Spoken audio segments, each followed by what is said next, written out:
Thank you. I have a profound indebtedness to the Chinese Culture Center and Abby Chen, who for some reason in 2007 found my work and then has been the most supportive person to my career, but also my life.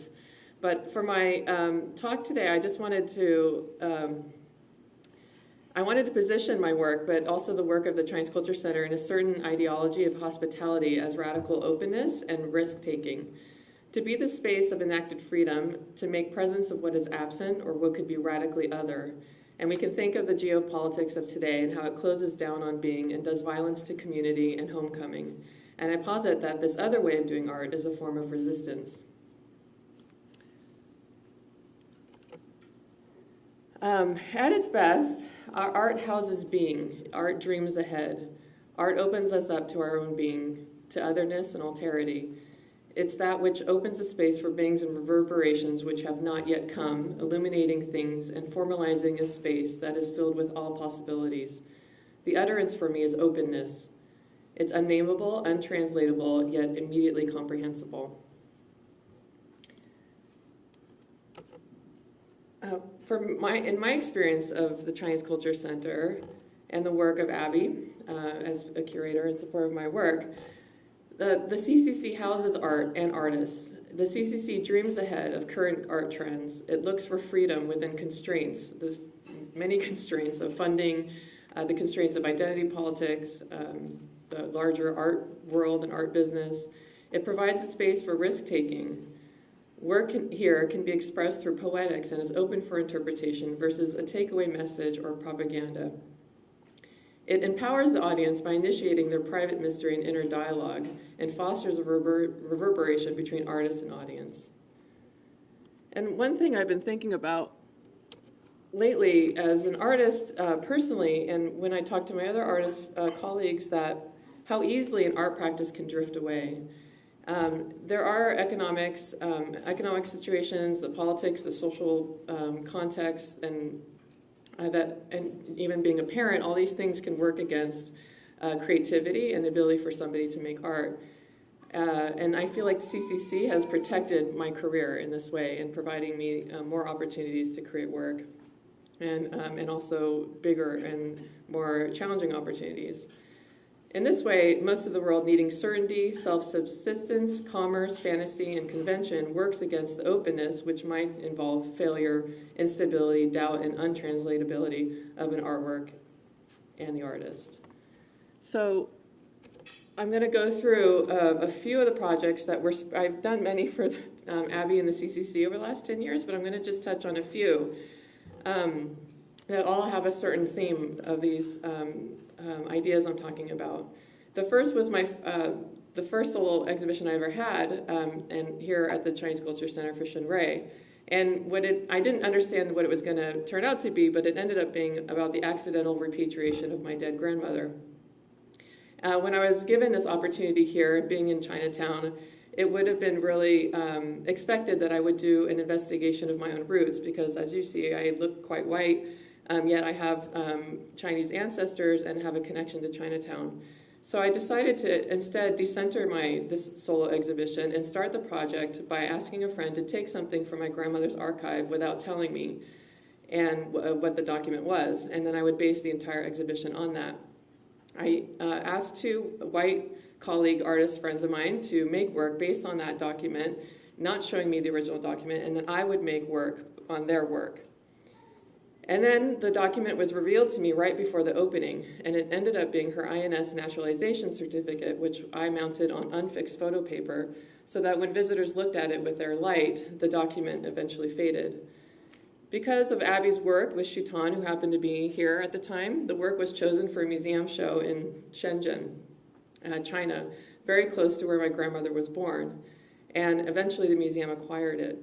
I called Abby when this happened, and we marveled how through events outside our control, the Chinese government purchased the document of my grandmother giving up her Chinese citizenship to be American, and that it is disappearing and reborn continually. And it's also in a place that is a stone's throw where my grandmother was born. And I think back that I never chose the actual document to begin this whole process.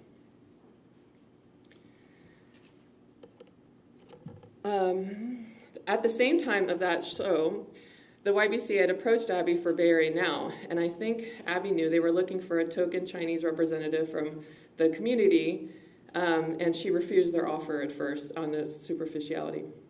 And they asked her again, and she thought about it, and better yet, she thought she could deliver a Chinese-American lesbian artist and maybe connect the larger art community to my soul exhibition going on here at the ACCC.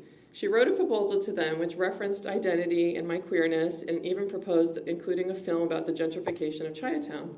And I'll never forget the moment when I showed up to the YBCA and they called for Summer Mei-Ling, and there I was 8 months pregnant, and they said, no, Summer Mei-Ling. So even better, when she gave me the opportunity, despite the proposal that she had given and the huge audience that was going to be coming to this event, she said, Summer, I'm giving you complete freedom. Do whatever you want. In fact, she never saw the work I did until the opening. My mentor had just died, so I made a work in his honor. It's 2 opposing projections, one with a constant flock of birds, the other shadows of a narration referencing birth to death, and they met at the center of this room. And the screens were moved that collect the projections, and then there's a soundtrack of a 9,000-year-old bone flute playing. And the only reason I thought we were going to get slammed because we had gone against the proposal, but on the night of the opening, Kenneth Baker slammed the whole entire exhibition, but mentioned this as one of the few successes of the show, so we were off the hook. Soon after, Abby came to my studio, and I presented her a bunch of these door frames that I had attached fabric to, and I think I made 20 of them, and they were just flowing in the darkness of my studio, and we both looked at the work, and neither of us were impressed, so I put the work aside for a year. And on a late summer evening, the Chinese Culture Center was part of an art walk in the city and invited me to be at 41 Ross to talk about an upcoming major public art installation that they had just scored for me, but it was one I had no idea what I was going to make. But I should just go and greet the community. On a whim, for that night, I grabbed 3 of these frames and I threw them in my truck and I hung them in the alley. Let's see. When I was about to throw out this work here in the alley, something brought it to life. And as things go, to our surprise, hundreds of tourists on cruise tours and the like happened to be passing through Chinatown and interacted with the work, including this Girl Scout troop. While these door frames are open to interpretation, a woman approached me that evening and said she couldn't help but think of her experience of immigration, and it made me recall Adrian Rich's poem, Future Immigrants, Please Take Note, that these door frames in life make no promises, and like this artwork made no promises, and that this would turn out to bring out the idea for the public art installation, which would become liminal space crossings. So upon reflecting on that mini installation and my family experience and what I learned from workshops in Chinatown, I understood the doorway of immigration as a crossing over the Pacific Ocean, and that this uncertain moment is what connected every Chinese immigrant who had come to San Francisco. Abby had the foresight to commission a documentary film on this work, which I thought was a little crazy, but lo and behold, this film was just accepted and screened at a Cannes Film Festival a few months ago. What we didn't know was that a young man had noticed this work when he would meet his elderly grandmother after work, and she lived in Chinatown, and they would cross and greet each other across the alley.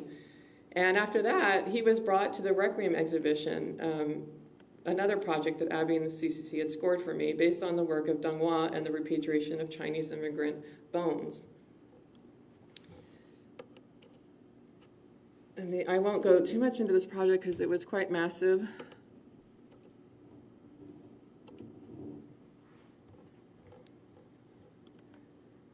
So that young man who came to visit that exhibition, he ended up writing about his impressions in his personal blog and also his relationship to his grandmother. And it turns out the grandmother had recently died, so this was ever more touching to him. And his writing was discovered by the Chinese Culture Center panel through a contest around the screening of this documentary that Abby had commissioned. And he won a trip to Hong Kong from Deng Hua, Hong Kong being the place where he was born and hasn't been since he left at age 3. And it turns out he's an immigration attorney. Abby and the Chinese Culture Center had the foresight to commission this documentary film on the research of this exhibition. I just moved begrudgingly to Chicago while doing research about this repatriation of Chinese immigrant bones during the Chinese Exclusion Act. I looked back into my own family history and read in my grandmother's interrogation that her oldest brother had died suddenly when first immigrating to the U.S., and he'd been hastily buried in Chicago, undiscovered for almost 100 years, a few miles from my new home. Using this soul-summoning metaphor I had learned from this project, I brought my great-uncle to China, where the historians of Donghua located my grandmother's birth home and took me there to bring my great-uncle back, something I can only imagine my grandmother would have wanted. It was not my homecoming in any way, but a closing of a circle for a family among thousands of other families who were broken by immigration, and this film happened to document that process as well as the exhibition. And as things happen, thanks to Candace Huey, we did some networking while I'm in Chicago, and that documentary film will be screened next week in Chicago at the Chinese American Museum as a gesture to close the circle again and complete my great-uncle's journey. The final work I'll talk about was stemmed from Abby doing some networking with the Italian Culture Institute here in San Francisco and doing a project with an artist who came from Milan.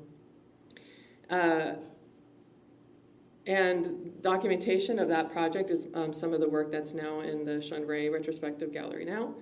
And it's work that's very far from completing its cycle or its calling. And here I'm using the idea of a pietà, an icon very familiar to Italians, but less so here in the US. But it's one that Kierkegaard references as the ultimate leap to faith, a series of works involving me as both Mary and Jesus holding each other. Jesus holding, Mary holding Jesus. And later, this work that started from the project with Abby and the Italian Institute of Culture was developed into images with the collaborating artists involving opposing projections, harkening back to the YBCA, where they would meet in the middle of fabric that was being moved by fans. And then it was executed in an exhibition in Shenzhen, made possible again to Abby. And then here later at the Untitled Art Fair through Candace and Ree Riddle.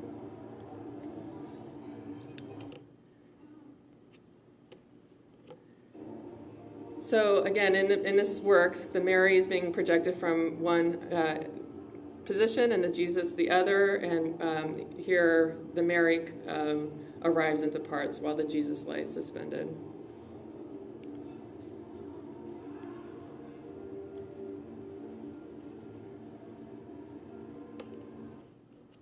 So this finally led to the next iteration. Ooh, that's loud. I'll just stop it. Led to the next iteration, which is what was performed here on opening night of XianRui, and now for the rest of the exhibition is now just an empty stool sitting there, empty in the CCC gallery. So I'm not sure where this particular work will go, but I know it still holds me in an exploration of what it's like to exist in the conditions of modernity, nonetheless being creative and open and sincere in modernity. I want to wrap up by quoting the medieval Zayami, who describes this ideal art form, but also describes the uncanny ways my work with the CCC has unfolded in the ways that I just outlined. To be an artist who abandons the conscious intentionality of handling different parts of the body and gives the marvelous appearance of effortless movement in which the artist avoids subjectivity using the body and skills. The appearance resembles that of a bird riding and floating on the wind without moving its wings, that of a bird which is flown by the wind. It feels to me the best of this work was being flown by the force, not of my own doing, but set into motion by conditions set by Abby and by the Chinese Culture Center. To create the conditions for being free as a bird flown by the wind requires both resistance against the prevailing forces that could shut art and artists down. In this way, Abby and the CCC has given me space within the constraints of those conditions that surround artists today for such freedom. I thank Abby and the CCC for opening this space for moments of being and reverberations that have happened, but also those who have not yet come, illuminating and formalizing a space that's filled with all possibilities, which for me is social justice at its utmost limits. Thank you.